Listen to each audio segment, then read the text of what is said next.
ঠাকুরগাঁ ৩ আসনটি পীরগঞ্জ ও রানীশংকৈল উপজেলা নিয়ে গঠিত।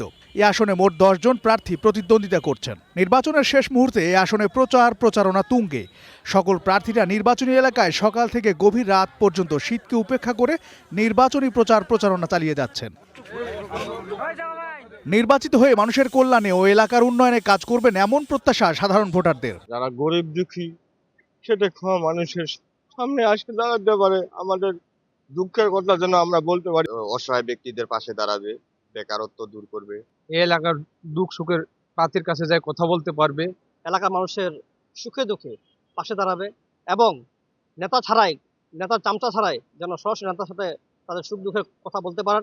নির্বাচনী প্রচারের সময় আইন শৃঙ্খলা পরিস্থিতি সন্তোষজনক রাখতে নানা উদ্যোগ নিয়েছে প্রশাসন।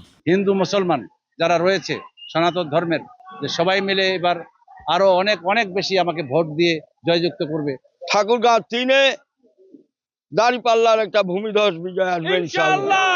যারা 80 বছরের কোটায় রয়েছে তাদের থেকে অনেক বেশি। যদিও আমাদের সংগঠন নতুন ভাবে শুরু করেছে সেই 2018 সালের ঐতিহাসিক কোটা সংস্কার আন্দোলনে, কিন্তু মানুষের আগ্রহের কোনো কমতি নেই। নির্বাচিত হলে তাদের যে কাজগুলো যেগুলো আছে সেগুলো পাবে। সেই জন্য মানুষ এবারও আমাকে নির্বাচন করার জন্য উৎসাহিত করেছেন এবং তারা সেভাবে সাড়া দিচ্ছেন। এছাড়া যৌথ বাহিনী, পুলিশ প্রশাসন সহ নির্বাচনের সাথে সংশ্লিষ্টরা মাঠ পর্যায়ে নিয়মিত তদারকি ও মনিটরিং করছেন। ভোট কেন্দ্রগুলো প্রস্তুতির সকল কার্যক্রম সম্পন্ন হয়েছে।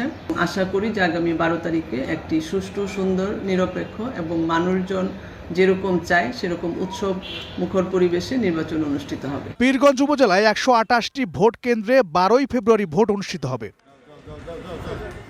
জাফর আহমেদ শিমুল, গ্রিন নিউজ ডেস্ক।